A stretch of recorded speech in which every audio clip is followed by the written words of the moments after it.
Hello everyone, my name is Nea and welcome back to Crafts and Treasures.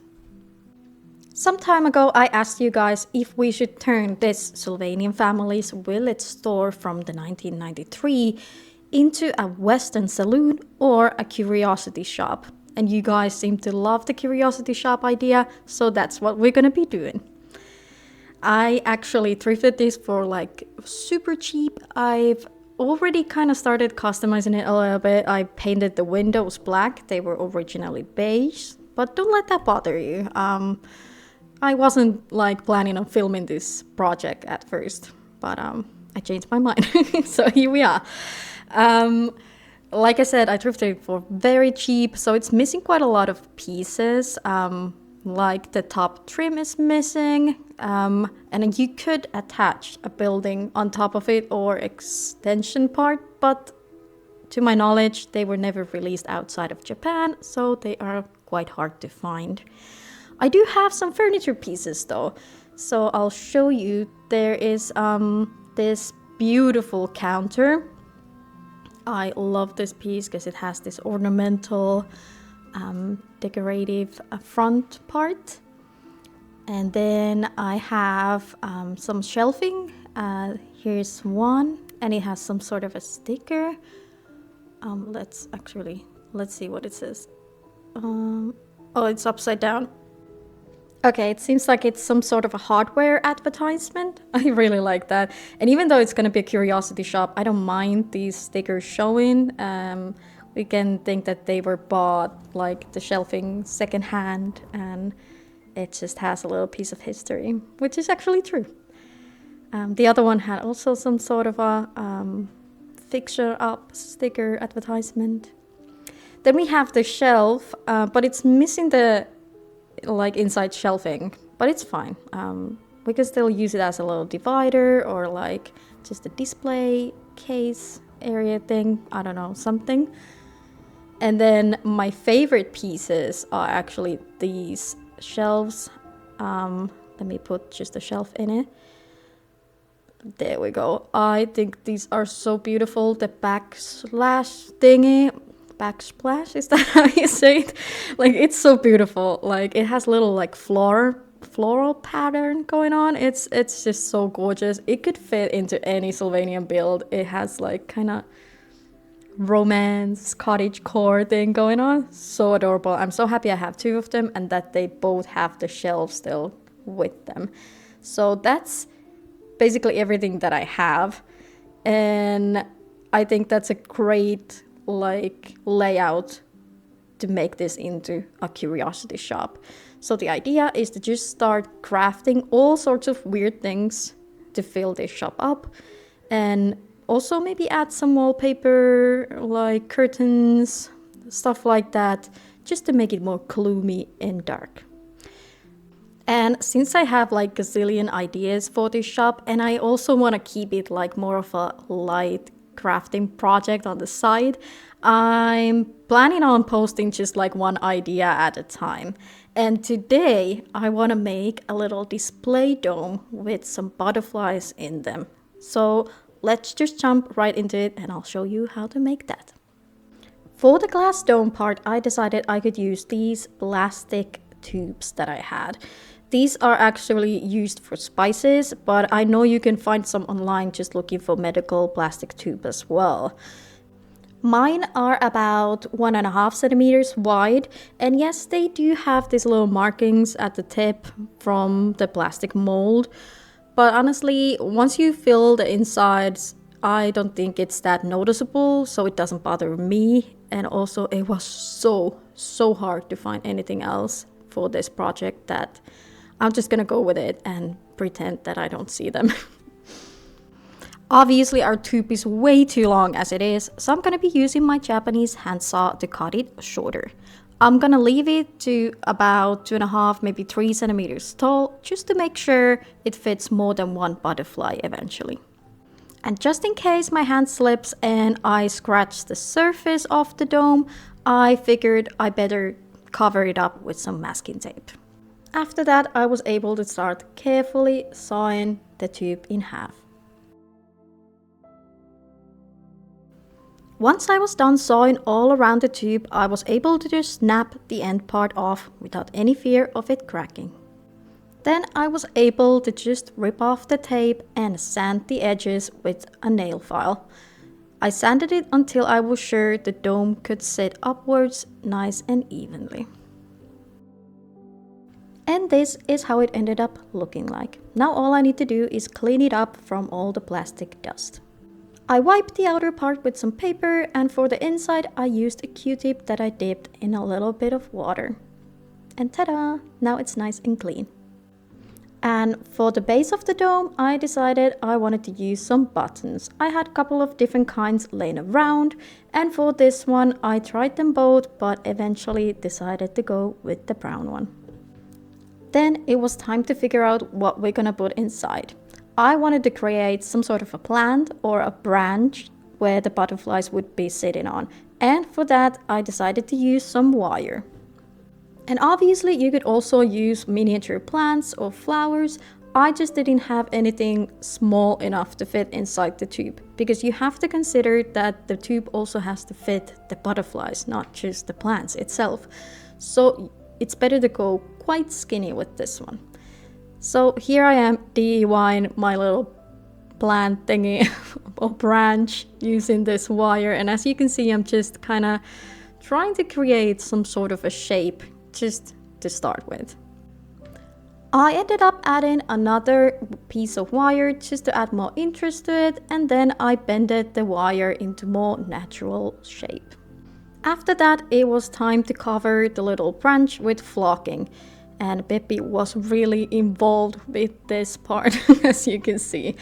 I wasn't really sure like how natural I wanted it to be. Since the scale is so small, I figured it doesn't really matter. Like, let's just make it look like something. So I took my tacky glue, added it all over the branch, and then dipped the branch into the flocking to make sure it gets greenery all over it and like hides the fact that it's just wire. After I got rid of all of the cat hair that I have with my flocking, I was able to just set the branch to the side and let it dry. While I was waiting for that to dry, I was able to start decorating my base. For that I picked this B7000 glue that actually dries up a little bit faster but still stays clear, which I really like.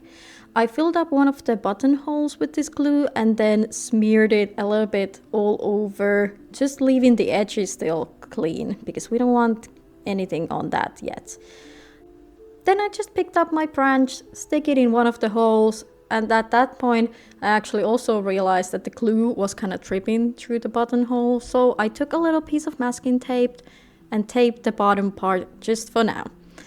After that I was able to start the fun part and kind of pick what kind of greenery I wanted to add to the base. I ended up adding like some fake grass as well as some moss just to add more texture and support our little branch.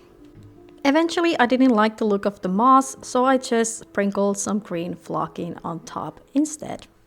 Before letting this just dry out, I went ahead and cleaned the edges with the Q-tip, just because we don't want any green flocking to be outside the dome or in between the dome glass once we set it down. After that, I was finally able to start making my butterflies, and for that I'm gonna be using this sheet of paper that I already have. This is just random images of butterflies that I sized down and printed out on just classic printing paper. I've had this for quite a long time already, and I've used it, as you can see, for many butterfly miniatures. And now I'm just kind of eyeballing which ones look small enough to fit inside this teeny tiny tube. After I had made up my mind with whatever butterfly design I wanted to use, and I almost already started to cut them out, I realized, oh my goodness, the other side of the paper is still white. So I went ahead with a brown marker to color that out, because it's a lot easier to do it now than later when you already have your teeny tiny butterfly in your hand. I went ahead and cut out the butterflies using scissors. You can also use craft knife. I personally prefer scissors. I feel like especially printing paper is a lot easier to control with scissors, so that's what I did. But you can do whatever feels comfortable to you. After that was done, I went ahead again with my brown marker just to make sure that all the little tiny white edges are hidden, because there will always be some. Even if you cut your picture perfectly out, you can still see, because of the thickness of the paper, you can still see white edges. So you kind of have to do this part. You just have to be really careful not to color on top of the printed design, because obviously you don't want to mess up your butterflies. And here's how they ended up looking. So cute and tiny. At this point, the branch and the base had all dried out, so I took off the tape and also got rid of all the extra flocking that may have been there. Since the branch is made out of wire, I was able to straighten it up again and make sure it sits exactly how I want to. After that, I went through my greenery stash, picked up these little flowers and picked some colors that I thought would complement our blue butterflies. I glued them in using tacky glue, and then it was time to try on the dome. It was a tight fit, but it worked out and I was finally able to add my butterflies. It looks so good at this point. I was so happy, so I set it aside to let it dry before moving on to gluing in the dome. I did this by applying some tacky glue to the edges of the dome and then carefully set it on place. I hold it in the middle of my fingers to make sure it dries as straight as possible. To finish off the dome, I figured I'm gonna go and use just classic scrap paper and make a little trim to the base of the dome just to hide the edge of the dome and also kind of tie the base and the dome a little bit better together. So I cut off this teeny tiny strip, colored it brown to match the brown button, and then glued it in. And you can already tell that that made a major difference. You could leave it as it is, but I actually wanted to go ahead and add a little bit more detail just to personalize the top part as well. To do that, I decided to try out this 3D effects liner. I've seen other miniaturists use products like this, but I have not been able to find any from Finland or any nearby countries. But I eventually found one on AliExpress. I don't know if it's how safe to use, to be honest. It doesn't even have any proper labels, so a bit sketchy. But what it is, it's actually like a clear paste that dries out like completely clear and hard, so you can modify any plastic and glass pieces with that. And as you can see, I just added a little knob on top of the dome to hide the weird plastic dent that it had earlier, and to create like the look of a knob that sometimes these domes have. Like they have these round glass knobs on top of them, and I really just like that. You could also use jewelry pieces to add metallic details on top, and I figured that actually looks really nice as well. This was just a random test, and I actually had to let it dry overnight, so it took quite a long time to dry. But this is how it eventually ended up looking like. Once the paste was dry, you could tell that it had come down quite a bit, but there was still like a little nipple. So I don't mind, like it was okay experiment, and I still like how it looks. The base is really pretty in my opinion, and I'm really happy how this eventually turned out. I think there's a lot of room to play around, to add different kind of bases, using different kind of buttons, to add jewelry pieces on top, and to use different kind of insects, butterflies, or flowers inside. So such a fun project, and I can totally see myself making more of these in the future.